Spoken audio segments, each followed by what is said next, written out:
Hello and welcome to my chat today with Alison, who is a UK nurse, retired, and she's got a very interesting things to tell us about how she sees healthcare going forward. A subject really dear to my heart, really dear to everybody, I think. And so welcome to our chat. And welcome to you, Judy. Nice to meet you today. Well, where do I start? I've been a nurse since 1988. I've had a wonderful career and seen a lot of changes. The latter end of my career was a practice nurse, 15 years working with chronic diseases and lots of complex problems. I've seen a lot of changes, and some for the better and some not so for the better. I absolutely adore health promotion, and practice nursing was predominantly there to represent health promotion in a positive way. Over the years, the practice and theory gap actually, in my opinion, got wider, and we were unable to use our own critical thinking in a way that we could give a more individual service of a one-to-one with the patients. And over time, it became very, very fragmented and policy-based and data-based, collecting data, and the job became diluted. When do you think that these big turnarounds started? If you had to go back in time, when do you think that there were some big milestones in the healthcare that you were experiencing? Well, I do believe it started when the NHS became trusts, and it was more financially driven, and the morals and the ethics have been taken out of mainly the training as well. It's not there was a lot of focus when we was training as nurses about ethical and critical thinking. We had to be independent thinkers, and it was more or less based on patient-centered care. And I think over the period of the 30 years I've been working as a nurse, I do believe it's gone into a different direction completely. And technology has become more advanced to extremes. And I do believe that healthcare has going two ways. And using technology, I see one way is more money driven, and the client and the patients are not getting individual care, patient-centered care. And the other direction, I think a lot of the technology can be utilised for the good, and it can go both ways. And I think the nurses have come to a point now where we need to make decisions of what we're about and where we're going. I think what makes a nurse is a face-to-face personal approach to healthcare, and to be good listeners, and not to be concerned about resources, money, all those other boring bits that nurses were never there really meant to be. It's exactly that's exactly the reverse of what people are experiencing now, isn't it? Because people can't get appointments.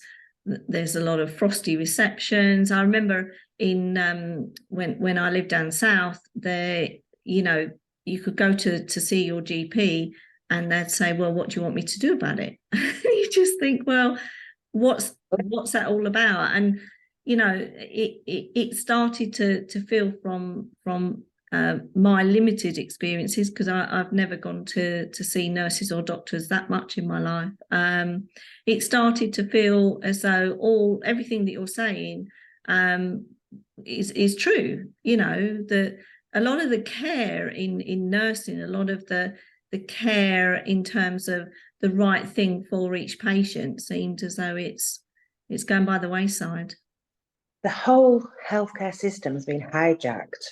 And we could all say, oh, it's AI, artificial intelligence. But I think artificial intelligence, we do have to be really careful how we use it and where it's going. And NHS has gone there as far as replacing staff who've had phenomenal experience like myself and valuable humanistic contact. We're losing that humanity. And dare I say, the COVID restrictions, in my experience, just totally stripped the nurses away from their individual nursing bedside manner. The PPE and all of that business and the masks absolutely stripped the identity of that nurse, and she was unable to communicate effectively. And these guidelines and protocols, we need to be really, really careful, and we're losing nurse advocacy, and that is a huge word, advocacy. Advocacy I am passionate about. And it came to a critical point in my time of career that I question the ethics, the dignity, and the advocacy of being able to give fully informed consent to your client.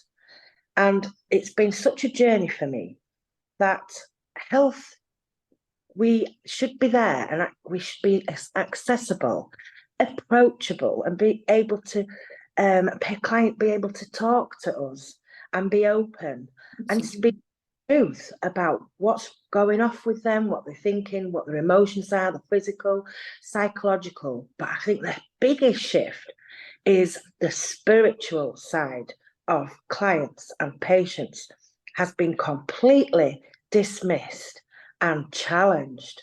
And I actually believe that my role as a nurse, I've dropped a lot of my roles. I've come away, I've come off the register. I have completely had to reinvent myself, but going with the evolution of technology and play it for the advantage of humanity. We can work with the AI. It's not all the enemy. I've done a lot about this, about the ethics and the replacement of AI technology. So, the way that the NHS is going, and it's come under the guise of NHS. I'm not sure if anybody wants to go down that rabbit hole, but I really would urge you to go down and see what their future for the NHS healthcare systems are going to be. And it's not just in the UK, it's global. So we really have to think what direction it's going and why. And you might, it is a rabbit hole. And when you see it, you can't unknow it once you know that things are not right. And me as a nurse who's spent 30 years training, and you never stop training, you never stop learning. And evidence-based practice, when it starts getting squashed and challenged and disregarded, that is a big red flag to me. And I feel that going into quantum, the natural evolution of the technology that's occurring, we call it advancement, and we call it progression. I do believe that we can integrate as humans. We can integrate positively with healthcare. I think as well that that there is there's going to be a big shift where the traditional ways become closed to people, that there's going to be a greater sense for people to take more responsibility and stop relying on a tablet or something that they perceive is going to completely help or cure them, or however that's perceived. That we're going to become more interested in ourselves, mind, body, and spirit, in the bigger picture. And I think that's why I became involved with frequency technology. And let's face it, that's going to move fast. It's going to move what we've got today, and we've both got the same technology, and it is really exciting because it is going to take us forward. It's a fantastic opportunity to get on board and shift the old cultures and beliefs and the perceptions of what healthcare is by the public who paid for this. Yeah. You know, it's their money that's done this. And as health promotions go, it's changing the public attitude. And I actually think the COVID restrictions got people thinking. I really do think there was a shift with the public. They're getting to recognise that the NHS is not going to be there for them. So naturally, they've been pushed in a corner. And I think we need to scoop this market up. I call it a market. But, you know, attitudes and beliefs, very, very strong.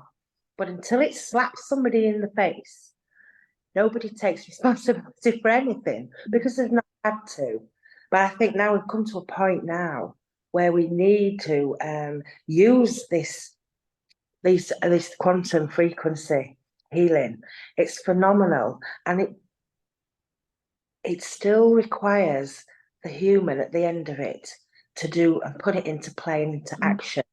But what I love about it, it's time sensitive.